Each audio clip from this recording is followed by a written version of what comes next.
mountains. And so this time around the mountains won. And that is why I'm kind of out in the middle of nowhere at the I moment. would But love it's nothing more than to like be like, Dave, there's literally a bear behind you. But look right. behind you. That's what it looks like. It's awesome. You did It good. it does. No, it's absolutely beautiful. But no, we love it out here. And again, it's too warm not to be Yeah. outside at This the week, uh, at the this week moment. is very nice. Last week was Oh cold. yeah. This week is actually going to be great. So Absolutely. No, I would completely agree with that. So it looks like we are live. And then Bobby, the first couple of minutes, I do what I call community comments, just to let everyone come in. And one of my favorite parts of it is where I get to slightly embarrass Vlad. Now, Bobby, you may or may not know that Vlad runs a fairly successful YouTube channel called Solus PLC. Hey to everyone at Solus who is currently watching us. Thank you for joining. They just cracked 25,000 subscribers. I checked right before we came on, and so I keep saying the only thing that the show is missing is a silver play button above Vlad's right shoulder over here. So this is kind of the ask to go ahead and like and subscribe if you're watching on YouTube, and if you're watching on LinkedIn or Twitch or Facebook, please go ahead and do the same thing. And if you're listening to the podcast, please do all those podcast things that we're supposed to ask, because that's about all I have. But we've done this now 37 times, Bobby. You are lucky number 37, and so we have learned as semi-professionals we need to ask for these things. right. Thanks, Dave. But no. Oh, of course, Vlad. But no, so we've got a very exciting show. And before we jump into the show, a couple of exciting announcements. So if you're in the Raleigh, North Carolina area on Friday, Bobby and Think PLC over here, our guests today, they are doing a Brew Logix event with Siemens and a couple of other sponsors. We'll get to it in the show. But if you guys are doing that this Friday, the 12th, please go ahead and check them out. That should be a very exciting event. And as I was telling Bobby right before we went live, I'm just sad that I'm not going to be in that part of North Carolina on Friday. Additionally, I just committed earlier today. Sam Gupta, you guys know Sam, a friend of the show, was on. He is doing a digital transformation shop floor implementation panel event that I will be part of 24 and a half hours from now. We'll go ahead and drop all those links below, and you'll see me posting about that as well. So if you guys don't get enough of me talking, you can listen to me talk some more tomorrow. I am sorry for everyone in advance. But no, again, we are going mostly every Wednesday because again, last week we had the live show at Phoenix Contact. Thank you, Phoenix Contact, for sponsoring the Systems Integrators theme.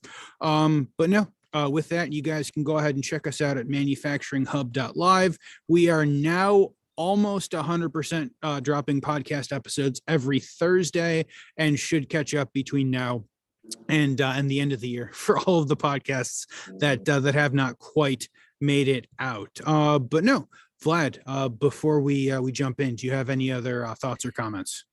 No, I think you covered it pretty well, Dave. I did want to ask, I guess, for those links. So if people want to check out Bobby's event, I'm going to post the Eventbrite link. And if you have the link for Sam's event that's happening tomorrow, that would be great as well. If you can post it on the LinkedIn chat. I will do a really quick correction. We did Raleigh a week ago, and this one's going to be in Winston-Salem, North Carolina. Not too far away. Oh, okay. Yeah, we're making the world tour this year, so it's Winston-Salem. I love it. It's the world tour of it is the world tour of the major North Carolina cities, all within like 4 hours drive distance from each other. No, I love it. No, that sounds good. So thank you for that, Bobby. And again, we'll talk more about that as soon as I can figure out how to share an event. As soon as I can figure out how to share an event for Sam. But no, let's go ahead and jump in. Welcome everyone. This is Manufacturing Hub with me, Dave, and this guy over here, Vlad. We have managed to make it to episode 37 with Bobby Cole from Think PLC as our guest on Systems Integrators, the theme. Bobby, welcome to the show. Thank you for being here. Thank you, guys. I'm excited to talk with you. It's I've watched these 36 shows. I've in the vehicle, in the plants, in the hotel rooms. And I just appreciate what you guys are doing. So I'm excited to be chatting with you today.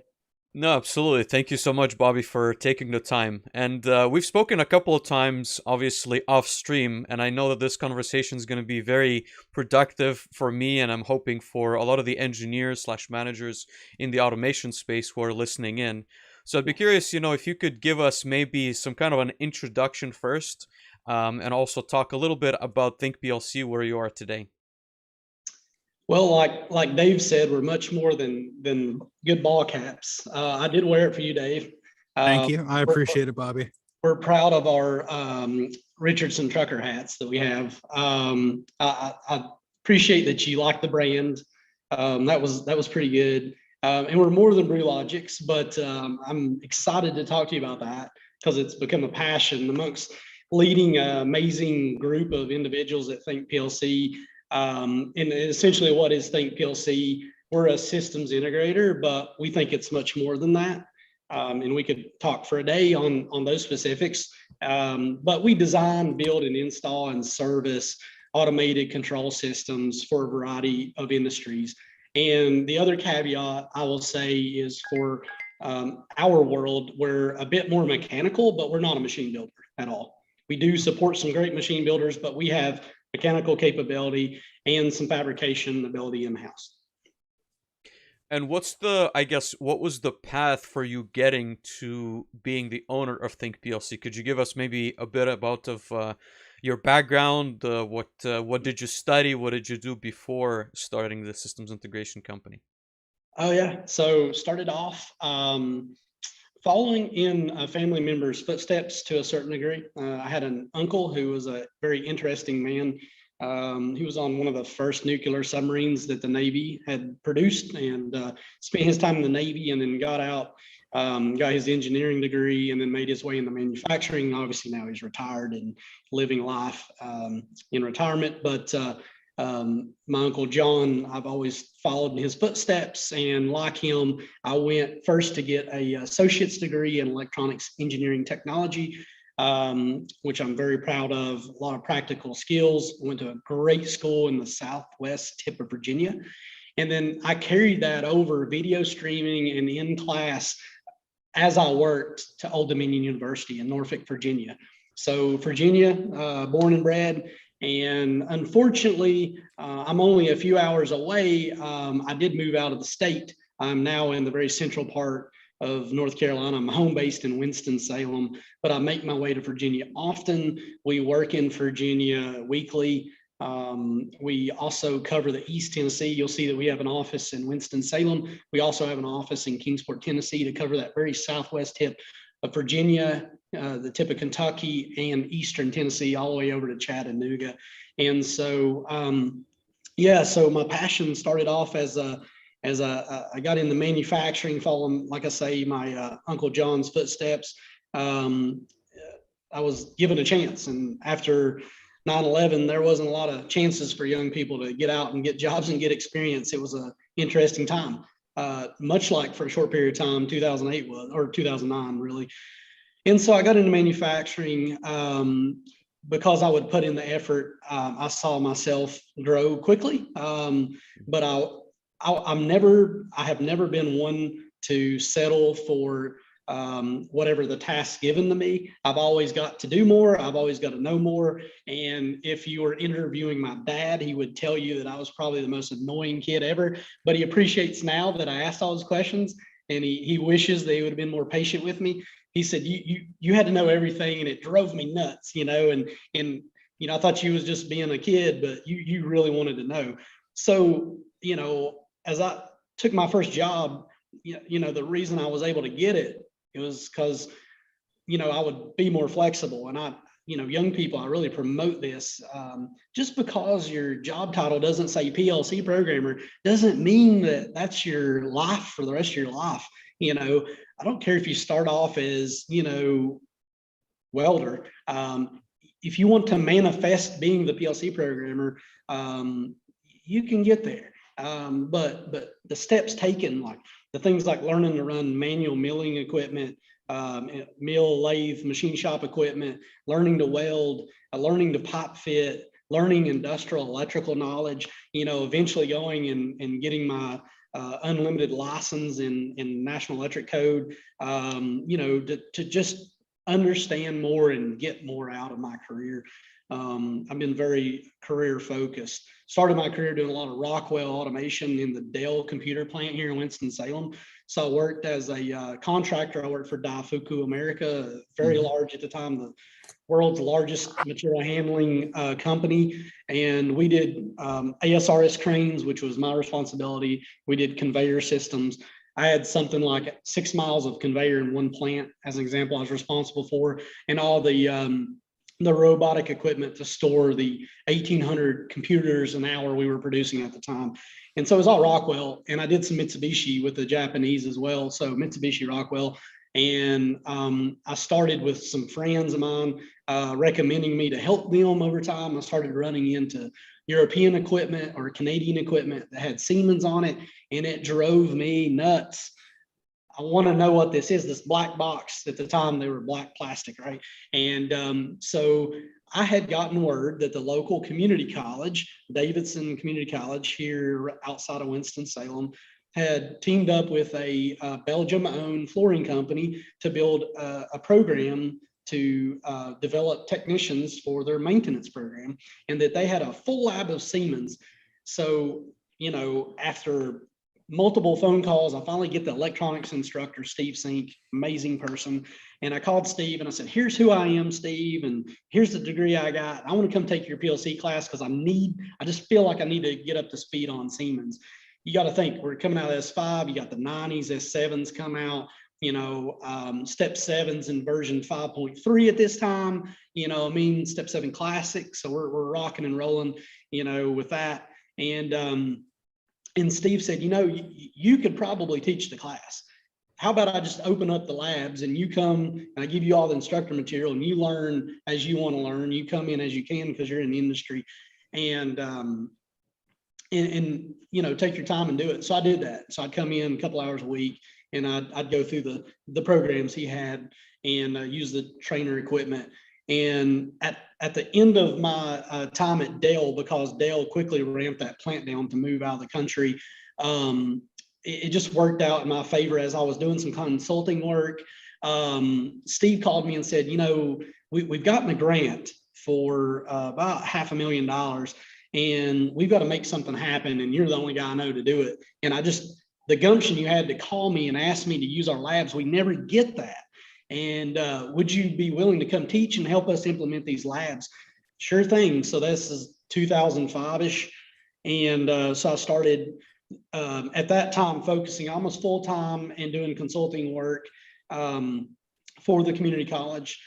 We finished that grant, got another $1 million grant right after that to build this real world manufacturing lab inside of the associate's degree electronics program at the campus here in North Carolina. And at the same time, Steve, become not only a mentor, but a great friend. He pushed me in the business.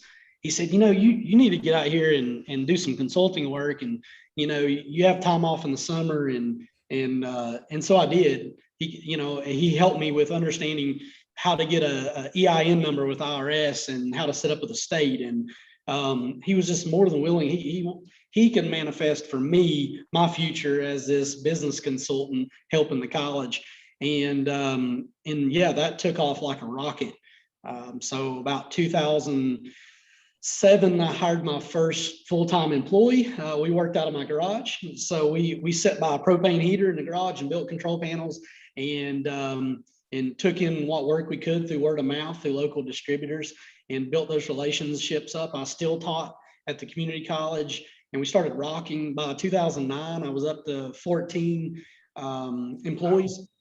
Had started a panel shop, and like Think PLC, had the value add engineering, the CAD design, and was going and installing and doing service work. And one of my customers came to me and said, we're spending a bunch of money with you. Would you be interested in selling your business? And I'm 27 years old at the time, and it was a pretty hard sell. We went through about a year-long acquisition conversation. And at the time, it made sense for me to partner up, get the get all my employees at the time, big business things.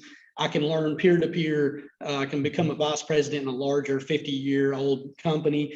And so I did. I sold the business at 27 years old, which, a lot of people, even with a business degree, rarely gets the chance to do.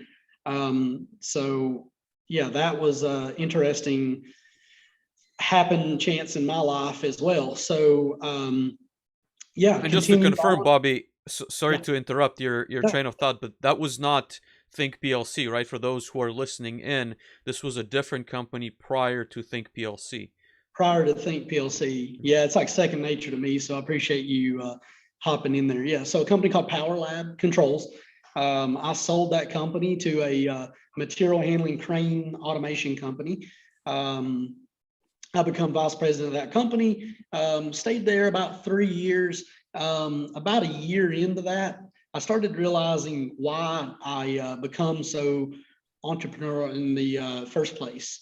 And we talk about it here at Think PLC because we promote being what we call a entrepreneurial team player. This in the systems integration business, all employees are act on the company's behalf, and there's a layer of that. And I think it's what excites folks to leave that cushy, go to the same building plant job to come to see different things every week, go to different places and do the grind that we call systems integration that we all know about.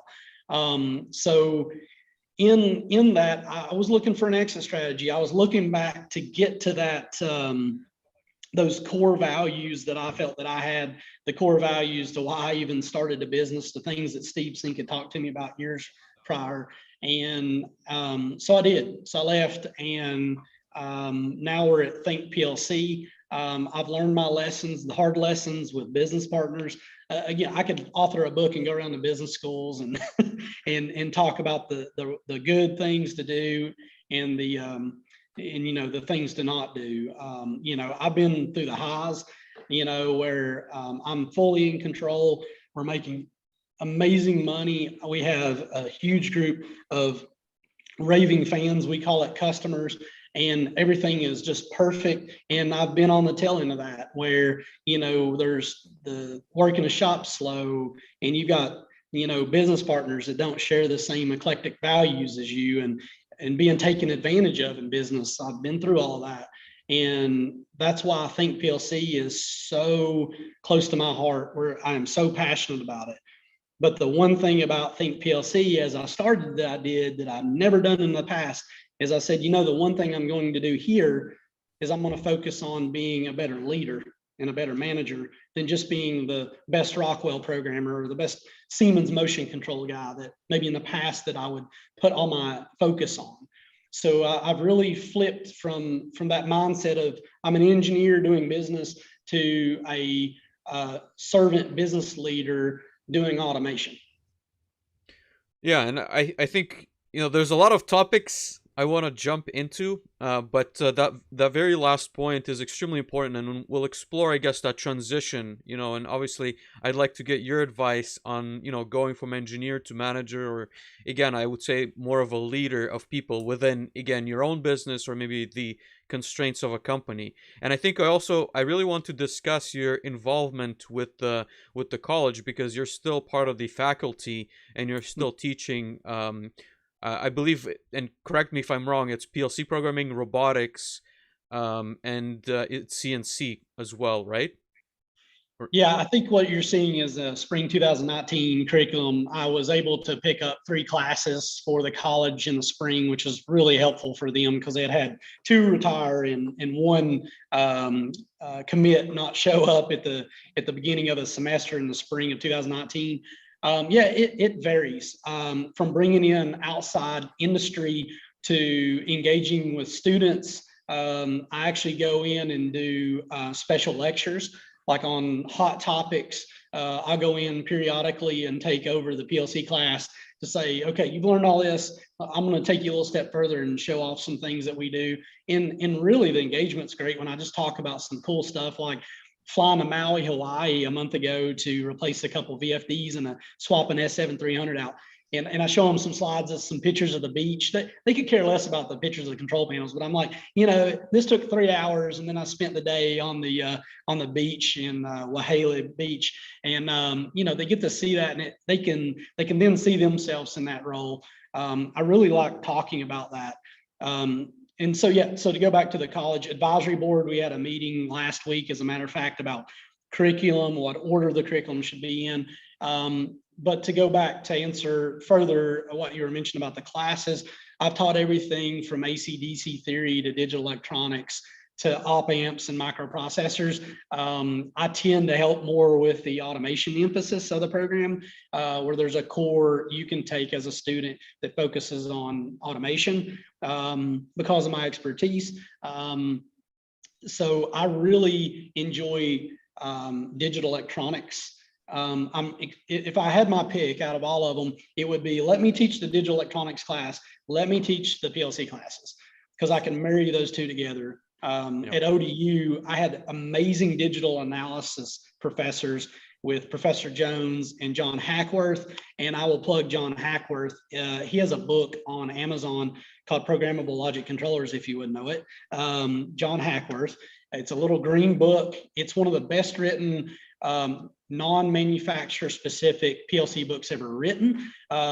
Everything from digital to analog, what do the devices look like and how they function, but more from a student of digital electronics, which I think is a really core thing and we're losing in education. And I'll talk about that in a second. But he shows how to take the JK flip-flop and implement it in ladder logic. And he solves real applications like a single cycle cam and how you do it in ladder logic.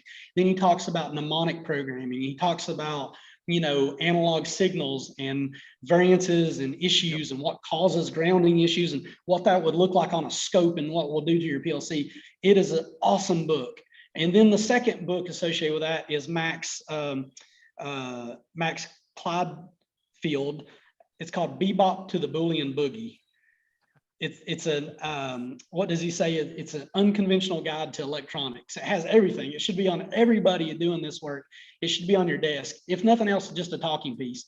It's a fun read, and he makes what we learned in school that we all, we wanted to sleep through. He makes it fun, and it's a good go back and look at later if you need to go back and study up on something you learned 10 years ago plus. So, my involvement goes past that with some of the grant funds with what's called NC Works. I often help get local industry training, so retraining on things like safety, things like the NEC code book, things like PLC, controls troubleshooting, and I can get that paid for a lot of times by the state of North Carolina.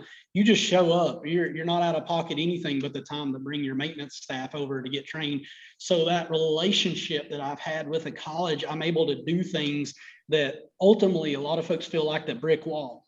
There's a brick wall there. So when you're in industry, you feel like there's a brick wall getting through to the right people at these colleges and training centers. And then when you're at the college, because I've been on both sides, and you're trying to get industry to support you, show up for advisory board meetings, donate, hire your students, you can't get these people. There's a brick wall there. And I feel like if nothing else, I'm chipping away at that brick wall in the Carolinas and in the community colleges I've support in outside of North Carolina that I've done train the trainer for and sit on specialty advisory board committees to help with this topic in general.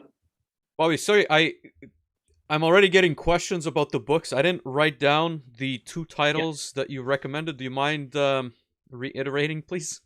Absolutely. So the first one is John Hackworth.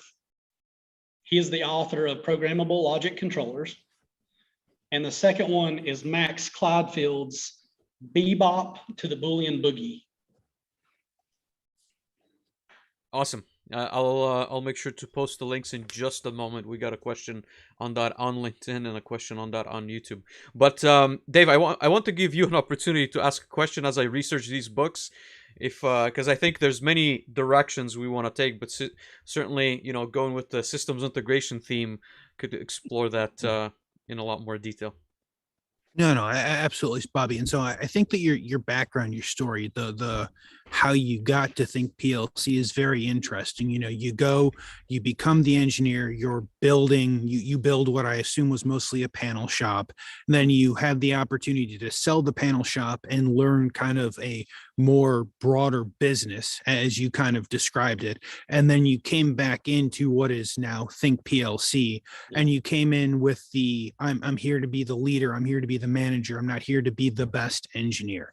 And I think that is kind of the biggest miss I see most engineers make, either as when they go to start their own systems integration company or when they go to scale it, of how do I move from being, you know, the guy or the person who has to know everything to the how do I lead and enable my team? How do I bring in more business? Would you say that kind of that transitional mindset was mostly because you were able to sell the first company and physically move on from it? And what advice would you have of other people potentially looking to scale their systems integration firm? One word: organic. Stay organic. Organic finding of customers, organic acquisitions, organic onboarding of new employees. That is a word. And anybody wants to reach out to me and learn more about what I'm talking about, feel free to reach out. As Vlad will tell you, he reached out about an MBA. We spoke about that, a year ago. I am passionate about helping others. And I wanted to be a part of a group where eclectically everybody apart felt the same way, which we often, you've probably seen some of my posts where we feel like what we do is our responsibility and not just a job. So imagine, use the term, imagine if you went up to your local Walmart and everyone working at that Walmart, I'm not putting down anybody at Walmart, this is not what this is, or the company in general, but imagine if everyone there felt like what they did was their responsibility and not just a job. We might see, people staffed. We might see, or better staffing at the checkouts. You might see someone there to grab your buggy and take it over for you and that's what I'm looking for in a business. But I tell you, the best lesson learned was and I'll just be vulnerable here because that's part of, being a good leader. And I was in business with people that did not share the same core values as me about what we're committed to do, not only what we do, but how do we behave. And I now can operate and say, I seen this choice be made last time and it was made in error, and I can learn from that. It was a very hard way to learn. To be taken advantage of is not a good way to learn, by no means. But I've got to say that Think PLC is picking yourselves up by your bootstraps and chugging forward. And so that's what it is. In the last few months, I have directed more people to a book by Patrick Lencioni. If you care at all about being a good manager or leader, or if you want to run a business, you better know who Patrick Lencioni is. Okay. He writes books, something like Death by Meetings. He has a book about the 5 dysfunctions of a team, but he sums it up perfectly. And I'm reading his book through my leadership group. This book is given to us as like, hey, you definitely should dive into this book.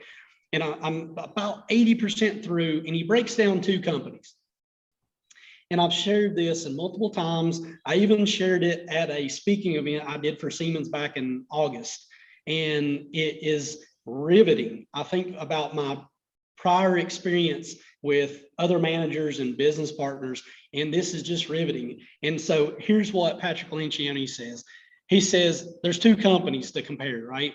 One's working and one's not working well, right? And the question is like, we're digging, we're doing everything we can, we're killing ourselves, but we still can't figure out what's going on here. That's everyone's age-old issue. Like, I'm working harder, but I'm not seeing, the clouds go away and the finances go up and everybody being happy and all that. So Patrick Lencioni breaks down 2 groups. He says, the first one, they all share a common passion for what they do, and they're committed to abiding by the same set of values. They have a clear plan for success, and they know exactly how they differ from their competition.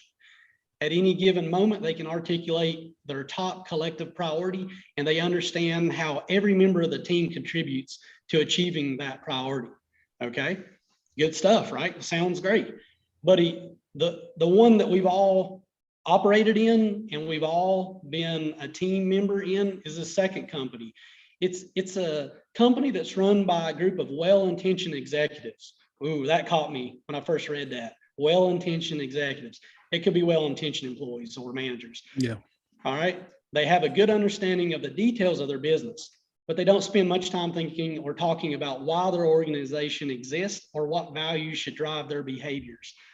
Though they talk about being more strategic, they can't really articulate a simple, clear strategy, and they don't have a consistent method for evaluating decisions. The leadership team is constantly managing against a long list of eclectic goals, some of which may not be compatible and most of which pertain to only a few members of the team. Moreover, most team members have somewhat limited knowledge about the interest and specific responsibilities of their peers. All right, so what does that come down to? It comes down to clarity. If you research more, and that in itself describes two organizations, one that's high performing, one that's not. And what we call that is organizational health. That can be in a company of 5,000, it can be in a company of 5. If you're not working on it from day one, you are going to have a tough road. You have to create clarity, you have to over communicate clarity, and then you have to reinforce it. It's very simple. These are basic things that we all know. And we sit in these meeting rooms, in these teams meetings, and we can't understand why we're not working less and seeing more benefit from it. And that's where my research, my involvement in leadership groups and constant study to be a better leader is paying off ultimately. Yeah, and it's certainly very good advice, I guess, from that book. I think it's very hard to make that transition, and I can certainly sympathize with that sentiment. And obviously, to your last comment, there's even meetings, you're sitting there and then you just think like, why am I even in this meeting? You know what I mean? That's even, I guess, like a more fundamental question than even what the company's doing. But yeah, that's no. it. You got it. And there's no time is good time. It's like having children, right? No time is a good time to do it. Yeah. Same thing about fixing your organization to make a high performing business and creating all these things. You have to stick to it, right? I mean, you absolutely have to stick to it. And from a leadership standpoint, if I'm processing an issue, which we're all going to have, right? We have people, we have equipment, we have customers. There's a lot of things going on. When I'm processing business related issues, there is ways to manage it, but you've got to ask, what have I not done? Have I not presented enough clarity for this person, particularly maybe I'm having trouble with, they're underperforming within my organization?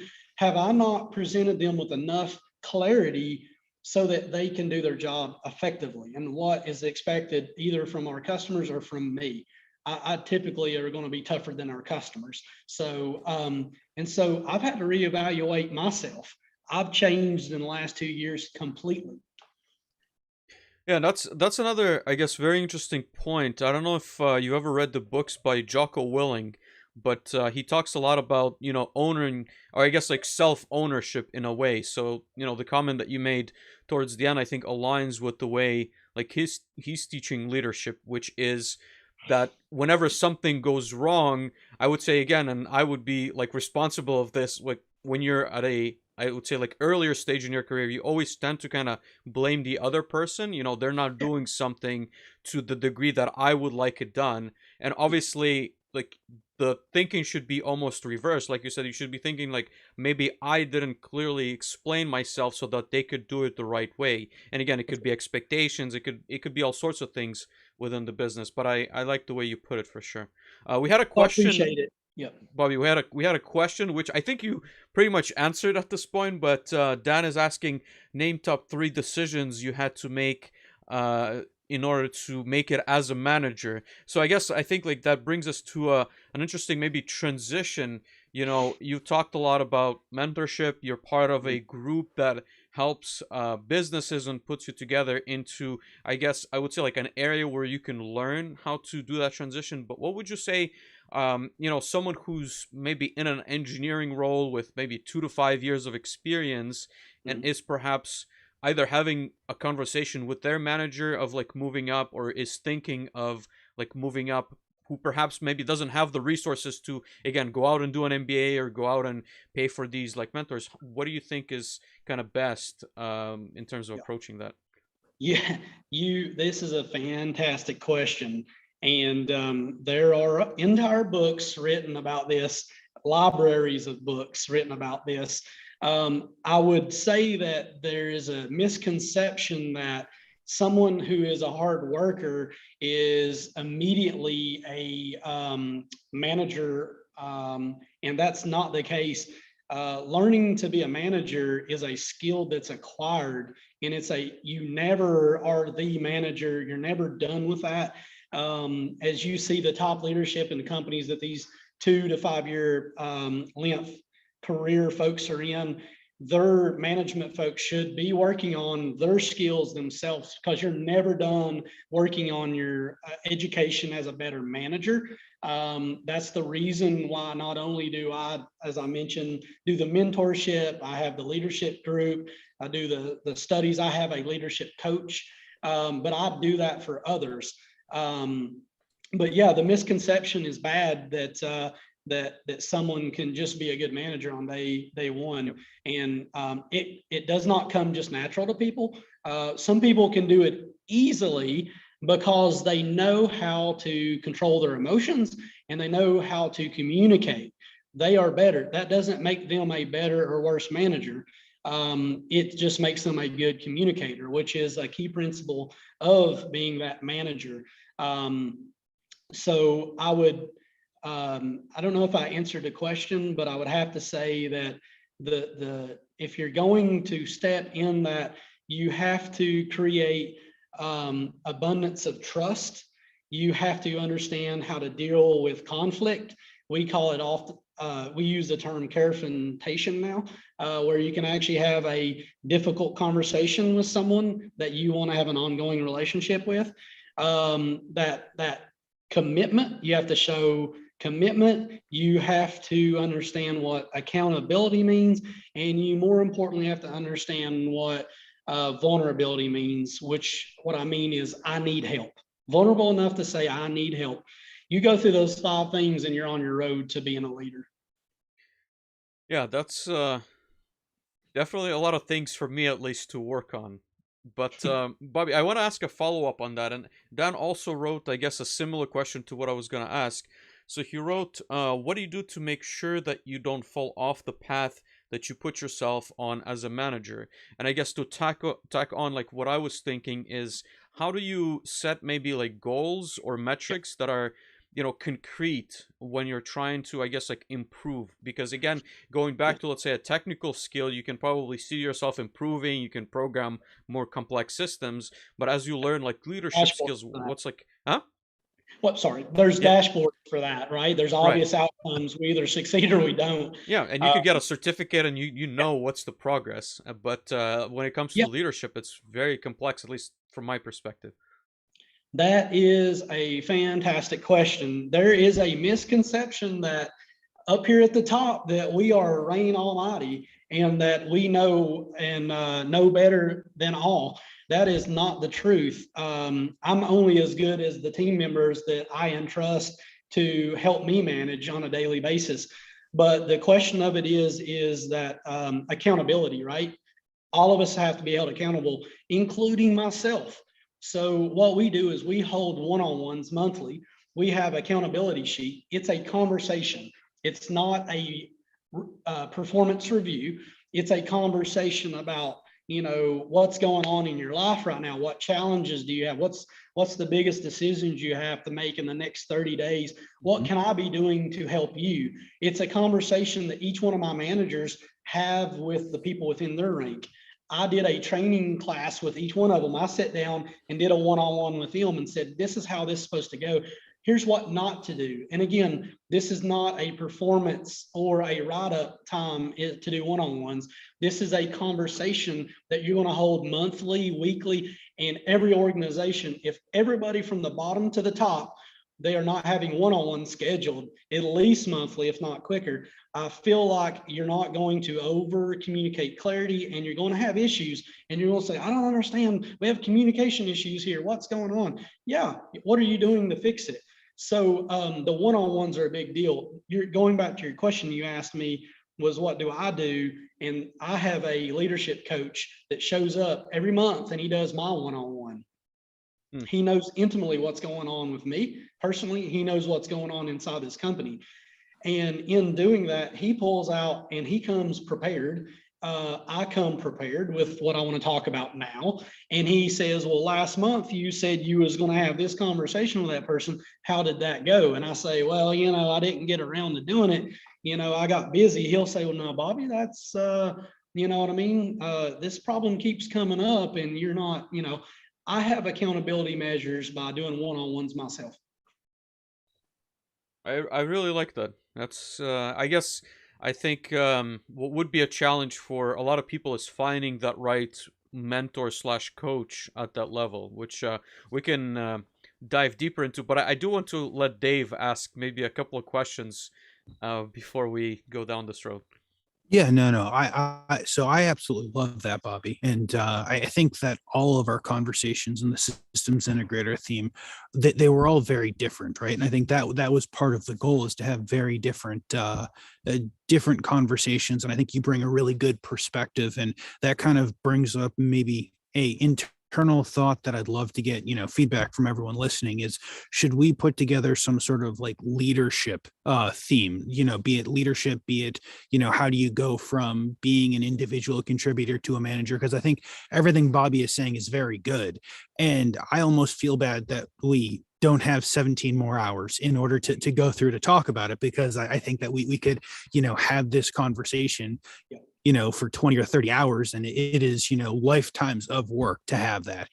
So I think that is very interesting. And I appreciate you kind of bringing that up, Bobby, because I think that it is that they're all very, very important topics that we all have to continuously strive to get better. Specifically to your comment about one-on-ones, there have been places that I've worked in the past that you start and you work in a place, and it's like, okay, we don't see each other all the time, so we're going to check in once a week or every other week. And then at some point it becomes I'm too busy on this, or I'm too busy on that. Yeah.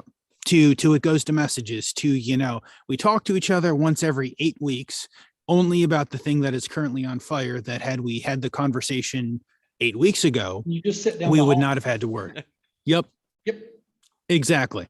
And it's so I think that the way that you guys are building the company with the one-on-ones and the building the time into the schedule is very important. And I think that is something that we should all strive for, especially as we spend less and less time physically together inside offices, with COVID and with everything becoming, much more, we're all now going everywhere to do the things that we may not have got to do for the last year and a half. Yeah, that's it. And I mean, you can go watch all the TED Talks you want on YouTube, but how do you apply that is where the meat, the rubber hits the road there. We did an exercise more than a year ago. I brought the shop folks in first. I wanted to start with the hourly folks. Fantastic group of people, all bought in. And but I wanted to start there. And I will follow back up with this. I want to say, as a leader, no matter how big your company is for me to walk into an all company meeting and say, all right, guys, what's 2 things you've seen me do wrong in the last 3 months, is pretty riveting for people. When you want to get people bought in, you want people to feel like it's a responsibility as a leader. When you can do that, it's a big deal. That's where the vulnerability meets the accountability. But one thing that I took from an exercise that we had done in some leadership coaching, So I pulled my group in and I said, all right, guys, what makes a good employee? And I'm at the whiteboard and they're like, what is this? What are we doing? And you know, at first I had to lead them off. I'd be like, shows up on time, you know, attendance. Oh yeah, yeah, yeah. And then they're like, they're like, finishes his job, cleanliness, da, da, da. So we go through this great list. I said, all right. And I said, what makes a good company? They're like, oh yeah, benefits and, flexibility and, training and communication. I said, okay, that sounds really good. What will we want our customers to say about Think PLC? And they're like, easy to do business with, great, whatever. We went through the whole list. And then, so I drew a line under it and I looked around and I said, all right, I'm gonna hold you to this. You guys said it.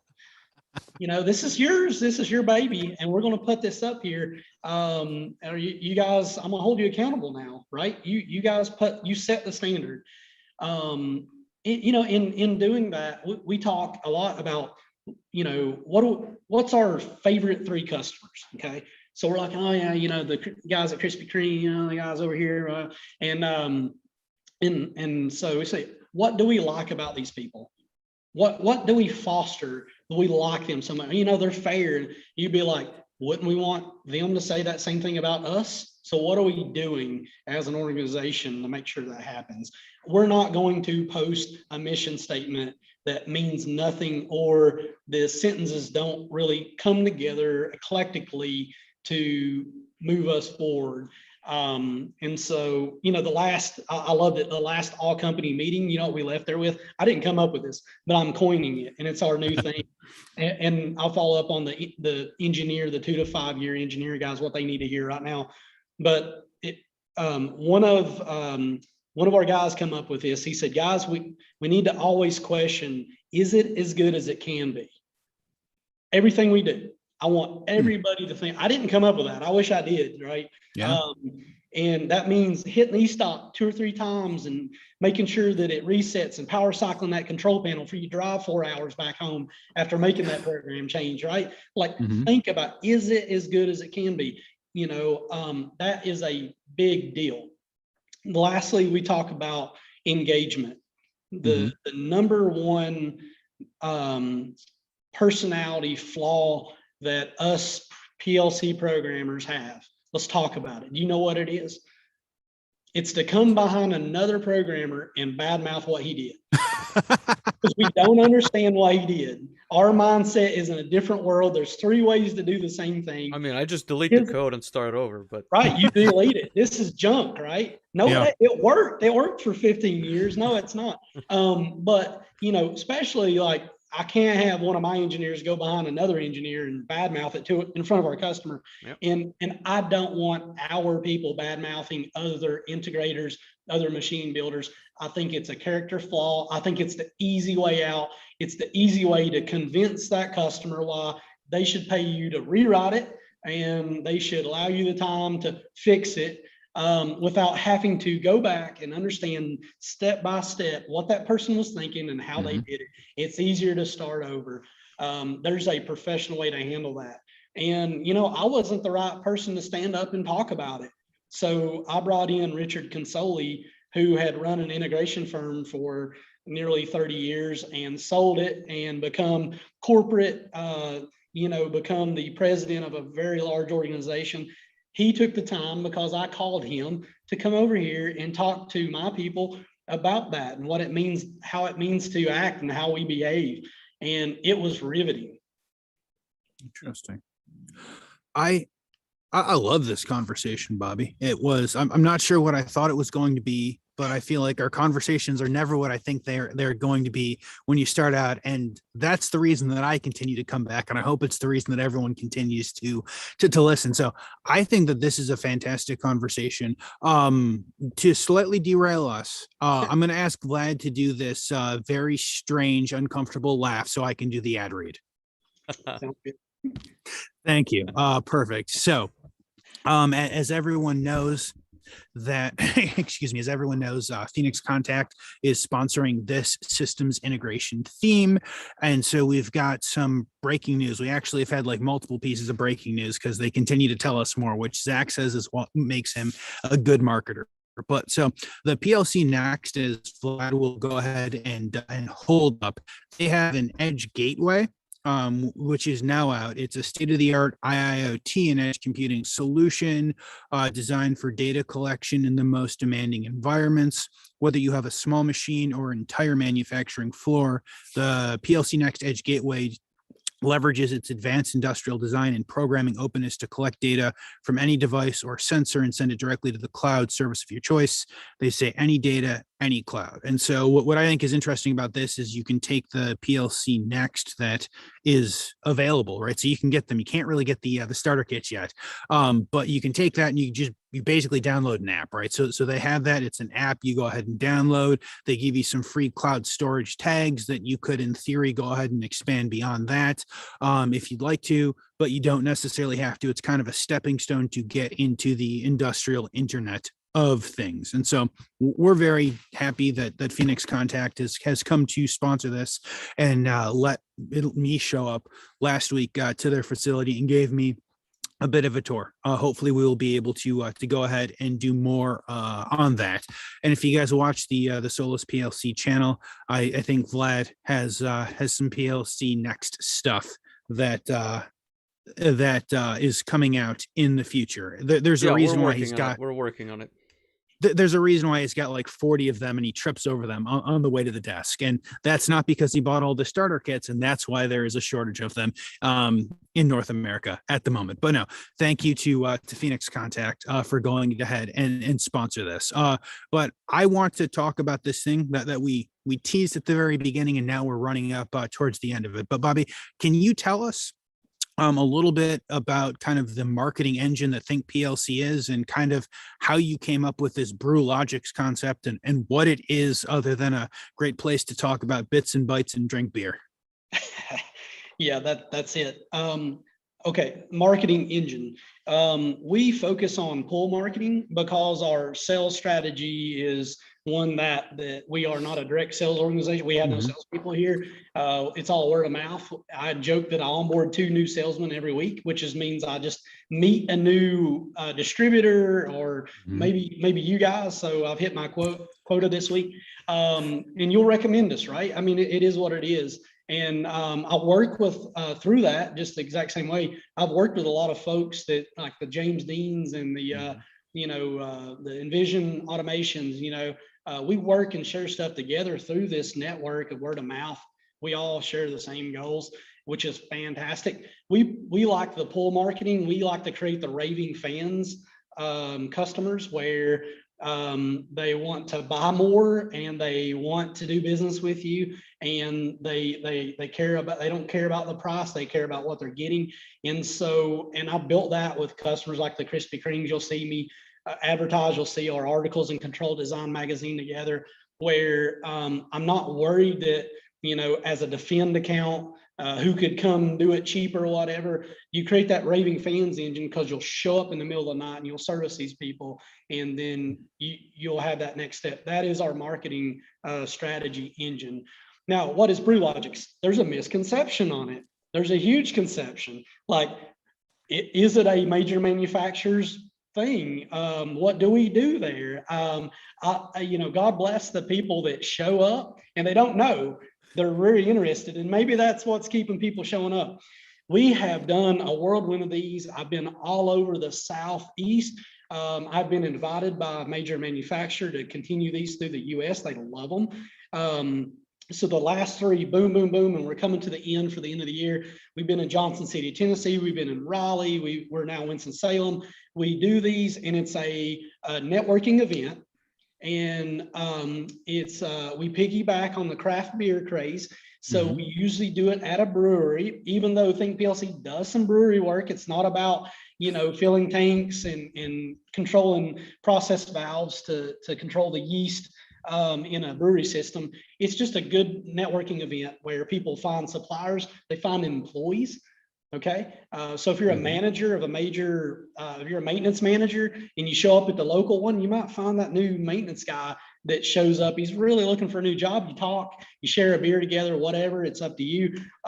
So the food is included. And what we do is about a 45-minute technical deep dive, unbiased presentation. We don't let any of the major manufacturers present. We keep them in the back. They're not allowed to speak. And we show off really cool stuff using their products. We keep the PowerPoints to a minimum, and we want to show live using the products. I suggest if you can't come 2021 to a Brew Logix event, you check out the webinar that was released a few weeks ago that I did with John to tell them, where I show off the CEM language, the cause and effect matrix. I do that at the Brew Logix. That was new. There's no documentation out. There's no videos out. And so that's one of the things. Currently, I'm showing off the new Think PLC, where I do kinematics robotic operations with S210s, and I do it under 4 minutes. And then I do the CEM language, where I'm doing a process system and a digital system with a conveyor. And the ideal is you see it and you say, man, I don't know what Bobby did. I'm not a programmer, but my guy should be doing that. Or maybe I should get them in here to take a look. That stuff looked really neat. And it's just a network event. A group of guys at different companies would get together on Friday evenings about 4 o'clock, and we'd go to Foothills Brewing and we'd talk, and we said, man, you know, how good would it be if other people heard what we're talking about? I didn't know there was a somatic HMI toolbox out there for free you can download, or this or that or the other. Or have you seen the new Phoenix Contact Speed Starter? It's amazing. You know about that? And we talk about that stuff. And then lastly, I'll say, what a great chance to market it. So imagine if I could get somebody to pay for the whole thing, which we've been able to do because they're very low cost events to put on. And so show up with an open mind. You might see something cool you don't know about. You might meet some people that could either help you find a job or find a product you need help with. And it's just about piggybacking on the craft beer craze and enjoying ourselves. Think PLC is trying to do things new. That's why we have unlimited PTO. We pay 100% medical benefits. We do marketing events like this. We are not the integrator of the 1990s that still exists. We're trying to do things different, and this is just one way we're doing it, man. Bobby, just a small thought, I guess, on the Brew Logix presentation. I don't know if you've thought about broadcasting, especially the the technical component. I know that networking might be a little bit difficult to create online, but I think it would be beneficial looking into, I don't know, setting up some kind of a camera that would allow people to listen in. But just a thought on that. Coming soon. Vlad, I was going to say, Vlad is thinking too small. The question Vlad should have asked Bobby is, at some point next year, can we get together with you guys and do a show at a Brew Logix event? I think we need a live podcast. That's what I'm saying. Okay. Absolutely. Okay. Yes, sir. Absolutely. That's what I'm saying as well. So you all, everyone watching and listening, stay tuned. 2022. We'll make it happen at some point. It should be exciting.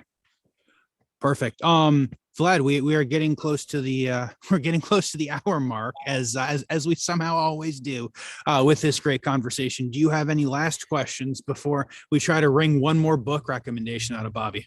Well, I do want to, really quickly maybe revisit the idea of Vistage, which you've mentioned a couple of times, but I know, again, because we might have business owners listening in, I saw that Preston thanked you for the shout out that you made towards his company. But could you explain to us a little bit more, what Vistage does, what your experience has been, and maybe like who you'd recommend looking into it?